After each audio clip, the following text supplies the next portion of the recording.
नमस्कार, आप देख रहे हैं स्पेशल रिपोर्ट और मैं हूं आपके साथ विभा उपाध्याय। बिहार में साइबर अपराध की घटनाएं बेतहाशा बढ़ रही हैं। इस बात का खुलासा ईओयू की तरफ से जारी साइबर अपराध से जुड़े आंकड़ों से हुआ है। बिहार में साइबर अपराध में बढ़ोतरी बेतहाशा देखने को मिल रही है। ईओयू की तरफ से जो आंकड़े जारी किए गए उसके मुताबिक बिहार में साल 15 दिसंबर तक साइबर थानों में 5,624 केसेस दर्ज किए गए। वहीं एनसीआरपी पोर्टल पर 1,10,000 लोगों ने साइबर ठगी से संबंधित शिकायत की है। इसके अलावा सोशल मीडिया प्लेटफॉर्म के जरिए 24.10 हजार शिकायतें मिली हैं। टोल फ्री नंबर की बात करें यानी कि 1930 पर ठगी से संबंधित जो शिकायतें की गई वो तकरीबन 24,38,000 कॉल्स के उत्तर दिए गए। ईओयू की तरफ से यह भी कहा गया है कि इस दौरान 106 करोड़ 30 लाख रुपए संदिग्ध खातों में होल्ड तक कराया गया। वहीं 7 करोड़ 36 लाख रुपए पीड़ितों को वापस कराए गए। इसके अलावा ईओयू की साइबर इंटेलिजेंस की टीम ने 9,252 मोबाइल नंबर और 3,840 IMEI को ब्लॉक कराया है। बात अगर राजधानी पटना की करें तो सिर्फ पटना में साइबर अपराध से जुड़े हुए 2,472 केसेस दर्ज किए गए हैं। पटना ईओयू कार्यालय से इस खबर पर ज्यादा जानकारी दे रहे हैं न्यूज़ 18 संवाददाता अमित कुमार। देश के विभिन्न राज्यों के साथ बिहार में भी साइबर अपराध की घटनाएं लगातार बढ़ती जा रही है। बताते चलें कि वर्ष 2025 के 15 दिसंबर तक बिहार में जो है वो साइबर अपराध से जुड़े हुए जो मामले हैं वो लगभग 5,624 केस जो है वो दर्ज किए गए हैं। वहीं एनसीआरपी पोर्टल पर 1,10,000 लोगों ने साइबर ठगी से संबंधित जो है वो शिकायत की है और इसके अलावा सोशल मीडिया प्लेटफॉर्म के जरिए 24.10 शिकायतें जो है वो मिली है। टोल फ्री नंबर 1930 पर ठगी से संबंधित कुल जो है 24.38 लाख कॉल्स जो है वो आए और उनका उत्तर दिया गया और ये ईओयू की तरफ से ये डाटा जो है वो जारी किया गया है। और इस दौरान आर्थिक अपराध इकाई ने 15 दिसंबर तक जनवरी 1 से लेकर के 15 दिसंबर तक 106.30 करोड़ रुपए जो है संदिग्ध खातों में होल्ड कराया। वहीं 7.36 करोड़ रुपए जो है वो पीड़ितों को वापस कराया। इसके अलावा ईओयू की साइबर इंटेलिजेंस टीम ने 9,252 मोबाइल नंबर और 3,840 IMEI को ब्लॉक कराया। और बताते ये चले कि साइबर ठगी से जुड़े हुए जो अगर मामले पटना की बात करें सिर्फ तो राजधानी पटना में जो है वो साइबर ठगी के 2,472 केस जो है वो दर्ज किया गया है। हालांकि अत्यधिक जो मामले हैं उसमें सरगना जो है वो पकड़ से बाहर है। 2025 में जैसा हमने पहले बताया कि लगभग कह सकते हैं कि 5,000 से अधिक जो मामले हैं वो दर्ज किए गए हैं और 2025 में पटना की अगर बात करें तो 2,472 मामले जो हैं वो 15 दिसंबर तक दर्ज किए गए। साइबर अपराधी की घटना है उसमें लगातार बढ़ोतरी देखने को मिल रही है। आम थानों में अगर बात करें तो 800 से 1,000 के आसपास जो है वो मामले दर्ज हो रहे हैं। साइबर थाने में हर साल जो एडीजी हैं नैयर हसनैन खान उन्होंने न्यूज़ 18 से बात करते हुए ज़रूर कहा है कि जो घटनाएं हुई है उनका अनुसंधान किया जा रहा है और आने वाले जो साल हैं नए साल 2026 में ऐसी घटनाओं पर रोक लगे इसको लेकर के जागरूकता अभियान जो है वो और तेज किया जाएगा। कैमरा पर्सन मनीष जिनेजा के साथ अमित कुमार, न्यूज़ 18 पटना। तो बिहार में बढ़े साइबर अपराध की घटनाओं को लेकर ईओयू के एडीजी नैयर हसनैन खान भी चिंता जाहिर कर रहे हैं। हालांकि वे इस बात का दावा करते हैं कि इन सभी केसेस का अनुसंधान तेजी से किया जा रहा है। बहुत जल्द इन कांडों में शामिल अपराधी सलाखों के पीछे होंगे और इन साइबर अपराधियों के द्वारा की गई ठगी की राशि पीड़ितों को वापस करने को लेकर भी कदम उठाया जाएगा। आर्थिक अपराध इकाई और जो हमारी साइबर पुलिस स्टेशन है सभी जिलों में उन्होंने बहुत ही इसको संवेदनशीलता के साथ लिया है। बहुत अधिक कांडों में अनुसंधान हुआ है, डिटेक्शन भी हुआ है, लोगों पे कार्रवाई हुई है और पैसे को होल्ड करके अब उनके जो रिलीफ के माध्यम से जो उनके पेटिशनर्स हैं उनको दिलाया भी गया है। मगर इसमें लंबी प्रोसेस है क्योंकि इसमें कई स्टेक होल्डर्स इन्वॉल्व होते हैं, इसलिए हम लोग कोशिश लगातार ये कर रहे हैं कि इसमें तेजी से कार्रवाई हो। आर्थिक अपराध इकाई का जो साइबर सेल है वो उसमें पूरी तरह से नियम अनुसार जो कानूनी कार्रवाइयां हैं वो कर रहे हैं हम लोग।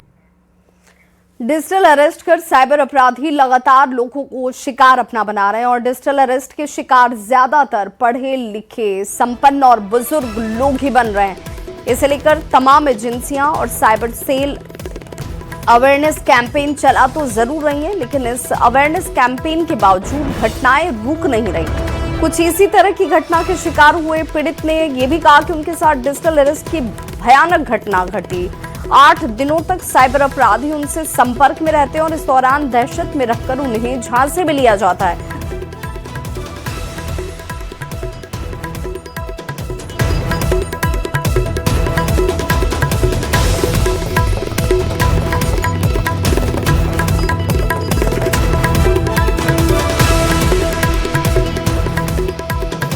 तो देखिए, साइबर ठगी को लेकर लोग किस तरीके से इसके शिकार बन रहे हैं और करीब 8.5 लाख रुपए की ठगी की घटना को एक शख्स से अंजाम दिया जाता है। और इस मामले को लेकर झारखंड सीआईडी के आईजी ये कहते हैं कि डिजिटल अरेस्ट की घटनाओं पर अंकुश लगाने के लिए लगातार जो है वो काम जो किए जा रहे हैं और आरोपियों को गिरफ्तार किया जा रहा है, लेकिन लोगों को जागरूक होने की जरूरत है, क्योंकि कोई भी एजेंसी या पुलिस किसी को फोन पर अरेस्ट नहीं करती है।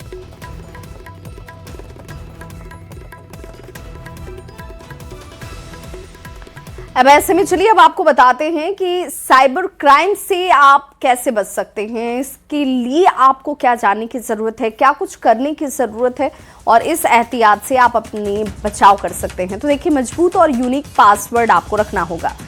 पासवर्ड नियमित रूप से आप बदलें।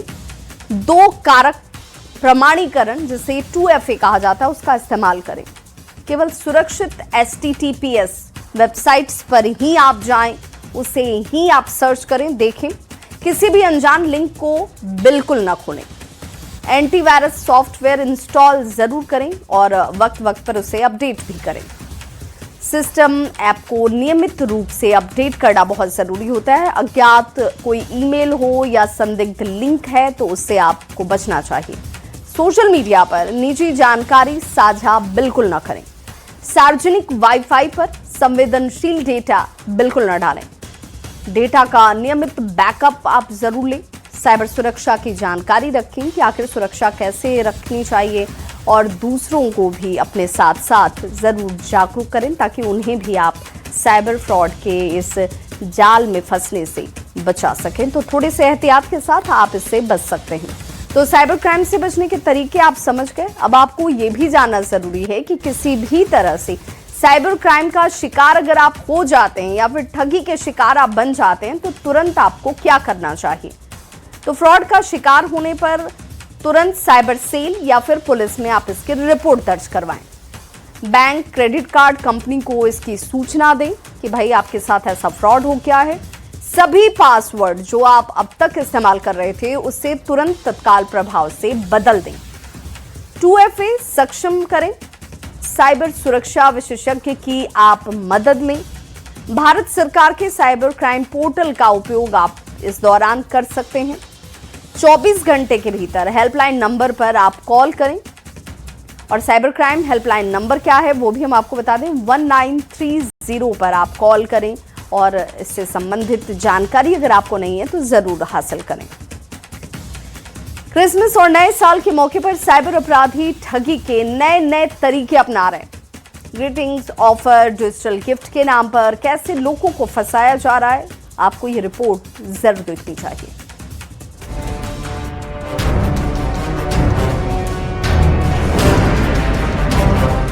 सोशल मीडिया के इस दौर में बधाई देने का तरीका पूरी तरह डिजिटल हो चुका है और इसी ट्रेंड को साइबर अपराधियों ने ठगी का हथियार बना लिया है। त्योहारों पर लोग व्हाट्सएप और सोशल मीडिया के जरिए डिजिटल ग्रीटिंग और एनिमेटेड कार्ड भेजते हैं, लेकिन ग्रीटिंग्स में खतरे का लिंक भी छुपा हो सकता है। साइबर ठग खासतौर पर APK फाइल भेज रहे हैं जो देखने में ग्रीटिंग या गिफ्ट ऐप जैसी लगती है। जैसे कि कोई व्यक्ति इसे डाउनलोड करता है तो उसके मोबाइल का पूरा एक्सेस अपराधियों के हाथ में चला जाता है। Banking app, OTP, contact list और निजी डाटा सब खतरे में है। कई बार ऐसा होता है कि जो फ्रॉडस्टर होते हैं इन चीज़ों का फ़ायदा उठा के APK फाइल जो है वो विक्टिम के फ़ोन में भेज देते हैं और APK अगर हम उस लिंक को डाउनलोड करते हैं तो जैसे कि सॉफ्टवेयर्स होते हैं टीम व्यूअर या एनी डेस्क, उसी प्रकार से एपीके फाइल से जो विक्टिम है उसके फ़ोन का रिमोट एक्सेस जो है फ्रॉडस्टर के पास चला जाता है और फिर उसमें पैसे की ठगी होने की संभावना होती है। इतना ही नहीं, फर्जी लिंक के जरिए ऑनलाइन शॉपिंग ऑफर, सस्ते गिफ्ट और कैशबैक के नाम पर भी लोगों को ठगा जा रहा है। कुछ शिकायतें साइबर क्राइम पोर्टल पर दर्ज हो चुकी हैं। आपको कभी भी फील होता है कि आपके साथ ऐसा हो रहा है तो आप 1930 पे कॉल कर सकते हैं या cybercrime.gov.in पे इसको रिपोर्ट कर सकते हैं इन रिटर्न।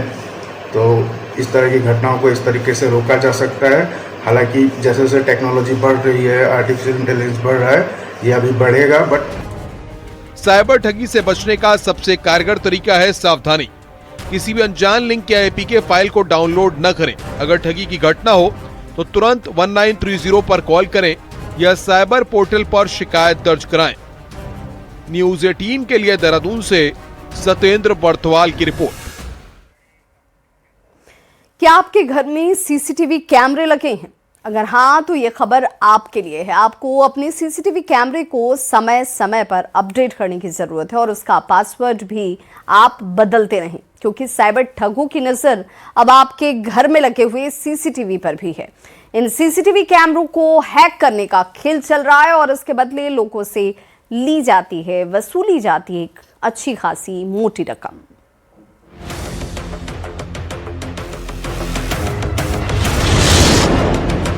साइबर ठगों का नया जाल। सीसीटीवी पर गंदी नजर, जरा बचकर। सावधान, साइबर ठगों के इस पैतरे में मत फंसना। अब तक आपने साइबर ठगों के कई तरीके देखे होंगे जिसके जरिए वो लोगों को कंगाल कर रहे हैं, लेकिन अब साइबर ठगों ने एक नया जाल बुनना शुरू कर दिया है जो बेहद घातक साबित हो सकता है। आपके घर में लगे सीसीटीवी कैमरे आपकी सुरक्षा नहीं बल्कि आपकी मुसीबत बढ़ा सकते हैं, क्योंकि जिन सीसीटीवी कैमरों को लोग अपनी सुरक्षा के लिए लगा रहे हैं, साइबर ठग अब उन्हें ही हैक करने में जुटे हैं। महानगरों में बैठे साइबर क्राइम करने वालों की नजर अब आपके सीसीटीवी कैमरे पर है। हैकर्स अब शहर और आपके घरों में लगे सीसीटीवी कैमरे को हैक करने की कोशिश में लग चुके हैं। जी हाँ, ये जानकारी साइबर विभाग तक भी पहुंच चुकी है, क्योंकि अगर आप अपने घरों में लगे सीसीटीवी कैमरे के पासवर्ड और सिक्योरिटी को लगातार नहीं बदल रहे तो जरा सतर्क हो जाइए, क्योंकि आपका सीसीटीवी कैमरा सुरक्षित नहीं है। सीसीटीवी में भी हमको सिक्योरिटी रखनी है। बेसिकली क्या होता है, जैसे अपन घर पे जो सीसीटीवी यूज़ करते हैं उसमें अधिकांश जो होता है एक कॉमन पासवर्ड रहता है एडमिन 123 या एडमिन @123। इसमें जो कंज्यूमर होते हैं उन्होंने कभी इस चीज़ को ध्यान ही नहीं दिया कि उस पासवर्ड को चेंज किया जाए। तो पहली चीज़ तो ये है कि पासवर्ड वहाँ पे स्ट्रॉन्ग रखना चाहिए। दूसरा, सीसीटीवी कभी भी होता है तो कई सीसीटीवी का हम रिमोट एक्सेसिंग लेके रखते हैं मोबाइल्स में या फिर किसी सिस्टम में, तो उस सिस्टम का भी सिक्योरिटी इंपॉर्टेंट रहता है। तो उस सिस्टम में फायरवॉल एक्टिवेशन होना चाहिए या आपका जो नेटवर्क है वो नेटवर्क सिक्योर होना चाहिए। है कि पासवर्ड जो है उस पासवर्ड को आपको स्ट्रॉन्ग रखना है, बार बार चेंज करना है। सिस्टम का अपडेट आता है, अपडेट इसीलिए आता है कि जो कंपनीज रहती है वो उस सॉफ्टवेयर में जो बग्स हैं या जो कमी है उसको हटाते हैं। मैं यही बोलना चाहूँगी कि जितने सीसीटीवी सिस्टम जो हम लोग घर पे लगाते हैं, पहली चीज़ तो उनका आप पासवर्ड समय समय पर बदलते रहें। दूसरी चीज़ ये रहेगी कि उसमें जो अपडेट आते हैं, सॉफ्टवेयर अपडेट आते हैं, उसको भी समय समय पर आप अपडेट। साइबर पुलिस का कहना है कि कई ऐसी शिकायतें भी आई जिसमें बाहर बैठे हैकर्स सीसीटीवी कैमरे को हैक कर उनसे फ्रॉड कर रहे हैं और फुटेज निकालकर उनको रकम देने के लिए दबाव बनाया जा रहा है। यही कारण है कि अब शहर और गांव में लगे सभी सीसीटीवी कैमरों को लेकर आम लोगों को अलर्ट किया जा रहा है। श्रीनिवास नायडू, न्यूज़ 18, जगदलपुर। खबर मुंगेर के जमालपुर से, जहां साइबर ठगों ने पेंशन बंद होने का डर दिखाकर 2 रिटायर्ड रेल कर्मियों को झांसे में फंसा लिया। उनसे पीपीओ बुक अपडेट कराने के नाम पर 23,43,000 रुपए की ठगी कर दी गई। मनोज कुमार के खाते से 22,55,000 रुपए निकाले गए, तो वहीं बदमाशों ने गजेंद्र शाह के अकाउंट से 88,196 रुपए उड़ा लिए। पीड़ितों ने साइबर थाने में इसे लेकर शिकायत दर्ज कराकर राशि वापस दिलाने की गुहार लगाई है। ऐसे में न्यूज़ 18 आपसे अपील करता है कि किसी भी अनजान मैसेज या कॉल आने पर उसके झांसे में न फंसे। ऐसी घटना होने पर नजदीकी थाने में शिकायत जरूर दर्ज करवाएं।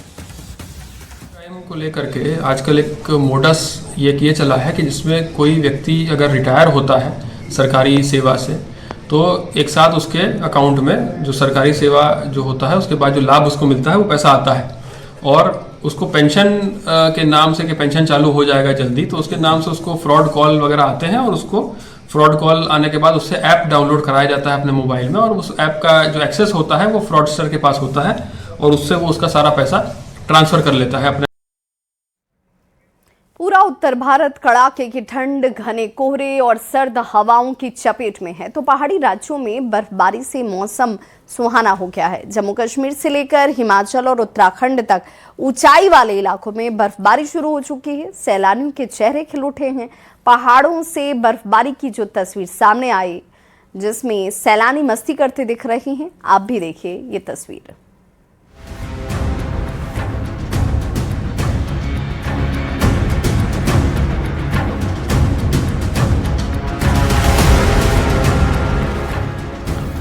पहाड़ों पर बर्फबारी वाला मौसम शुरू हो गया है। जम्मू कश्मीर के ऊंचाई वाले कई इलाकों में बर्फ पड़ने लगी है। वादियों में सफेद चमक लौट आई है।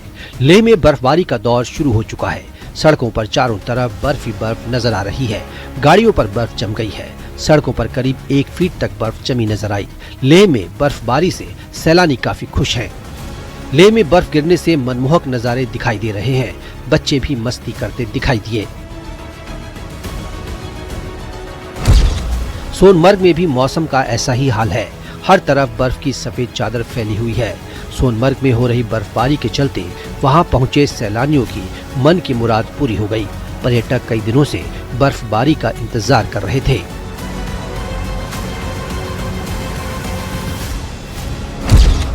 जम्मू कश्मीर के बांदीपोरा की तस्वीरें देखिए। चारों तरफ पहाड़ सफेद हो चुके हैं। हर तरफ बर्फ ही बर्फ नजर आ रही है। बांदीपोरा में भीषण बर्फबारी से सड़कों पर 2 फीट तक बर्फ जम गई, जिससे रास्ते बंद हो रहे हैं। बर्फबारी से गुरेज के कई इलाकों में सड़कें बंद हो गईं, जिससे यात्रा रुक गई और सड़कों पर फिसलन भी बढ़ गई है। रात में बर्फबारी की एक तस्वीर लद्दाख हाईवे से भी आई। जम्मू कश्मीर से लद्दाख जाने वाला हाईवे बंद हो गया। प्रशासन की तरफ से बर्फ हटाने का काम तेज किया गया।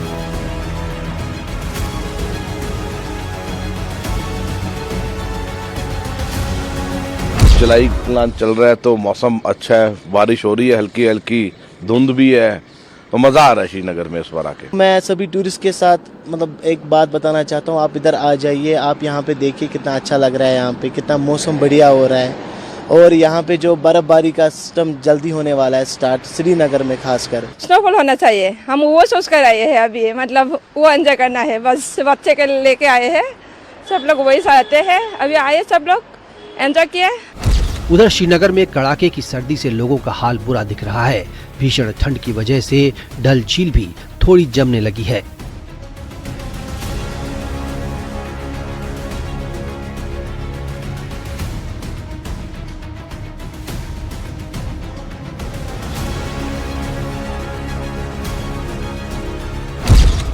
पहाड़ों पर जहां बर्फबारी का आगाज हो गया तो उत्तर भारत के मैदानों में जबरदस्त ठंड और कोहरे की मार पड़ रही है। दिल्ली एनसीआर में कोहरा प्रदूषण के साथ परेशानी खड़ी कर रहा है। सुबह के वक्त सड़क पर निकलना चुनौती से कम नहीं है, क्योंकि विजिबिलिटी काफी कम है।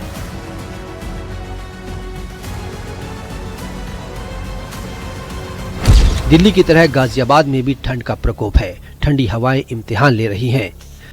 आज कोहरा नहीं है मगर ठंड बहुत है, हवा भी बहुत ठंडी चल रही है और आज भी लगता है धूप निकलने का कोई मौसम नहीं है। बस हम तो चाय पीने के लिए रुके हैं यहाँ पे।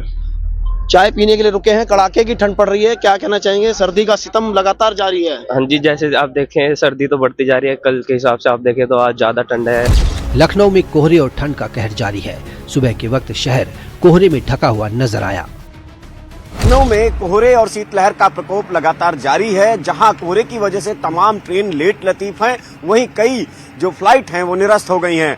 हमारे साथ में यहाँ पर लखनऊ के कुछ लोग हैं, उनसे बात करते हैं। आप ये बताइए कि क्या ठंड का क्या असर देखने को मिल रहा है? सर ठंड काफी हद से ज्यादा है। असर यही है कि जो चीजें पहले सामान्य रूप से होती थी वो अभी नहीं हो पा रही। कानपुर ठंड और फिलहाल यहाँ रुक रहे हैं एक छोटे से अंतराल के लिए, फौरन होंगे वापस, बने रहिए हमारे साथ।